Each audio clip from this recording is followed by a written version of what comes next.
Halo sobat-sobat semua, apa kabar?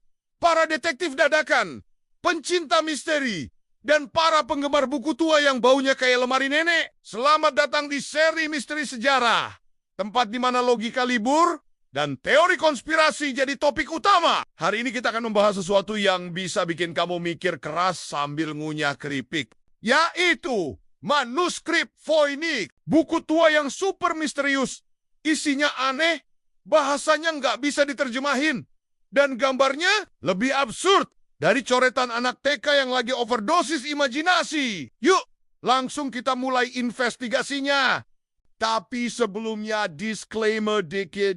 Ya, suara gue emang suka kedengeran. Semangat banget, bukan marah. Sumpah, apa itu manuskrip Voynich? Jadi gini, bayangin kamu lagi bersih-bersih gudang, terus nemu buku tua, halaman udah kuning, baunya kayak kopi basi, dan isinya serum. Tapi bukan karena horor, tapi karena kamu nggak ngerti satupun tulisannya. Nah, itu yang dialami dunia sejak manuskrip Voynich ditemukan. Buku ini dinamai dari penemunya Wilfred Voynich, seorang pedagang buku langka tahun 1912.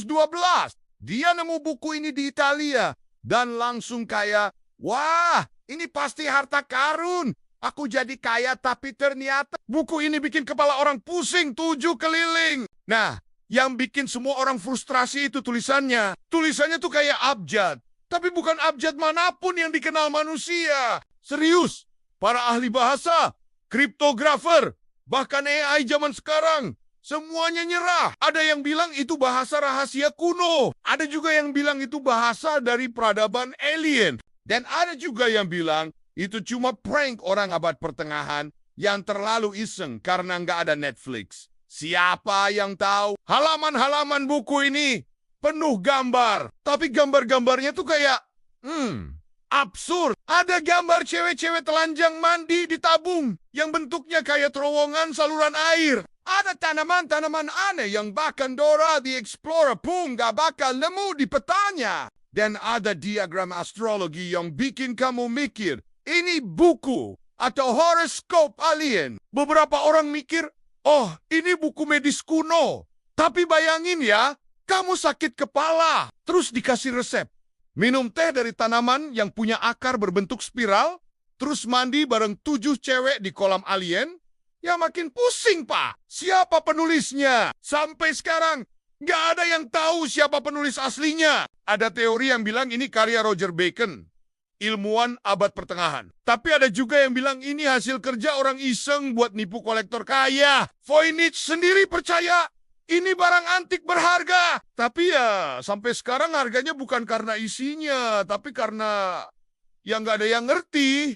Ironis banget ya. Kayak kamu beli novel tebal mahal-mahal. Tapi ternyata tulisannya pakai bahasa Mingyon. Selama lebih dari 100 tahun, banyak orang nyoba menerjemahkan ini dari CIA, NSA, sampai profesor kriptografi. Ada yang pakai dekripsi algoritma komputer, ada yang pakai metode klasik, bahkan ada yang coba meditasi biar dapat wangsit, tapi hasilnya nol besar. Alias buku ini tetap diam 1000 bahasa. Bahasa yang bahkan dia sendiri nggak ngerti. Mungkin sekarang kita masuk ke teori konspirasi alien, alkemis, sampai time traveler. Namanya juga misteri. Pasti dibumbui teori konspirasi. Ada yang bilang ini ditulis alien buat ngasih kita petunjuk cara teleportasi. Ada juga yang bilang ini buku panduan alkemis zaman dulu yang pengen hidup abadi. Yang paling seru, ada teori yang bilang penulisnya adalah penjelajah waktu. Waduh, jadi ini buku dari masa depan, tapi ditulis balik ke masa lalu buat dibaca di masa kini. Plot twistnya lebih rumit dari sinetron 1001 episode. Apa gunanya buku ini? Sampai sekarang gunanya belum jelas. Tapi efeknya jelas. Bikin orang penasaran, stres, dan mikir keras. Buat para akademisi ini jadi bahan tesis. Kalau buat YouTuber, ini jadi konten yang views-nya lumayan. Buat kita, ya paling nggak kita bisa bilang, gue pernah baca tentang buku yang nggak bisa dibaca. Lumayan buat bahan ngobrol sama gebetan, biar kelihatan intelek. Meski udah dipelajari ratusan tahun, Belum ada yang bisa benar-benar menerjemahkan isi manuskrip ini. Dan makin banyak orang nyoba, makin pusing. Mungkin memang bukan buat dimengerti, tapi buat bikin kita mikir bahwa di dunia ini masih ada misteri yang belum bisa dipecahkan. Selain kenapa teman kita suka banget balikan sama mantan toksiknya. Oke, gengs. Segitu dulu investigasi receh.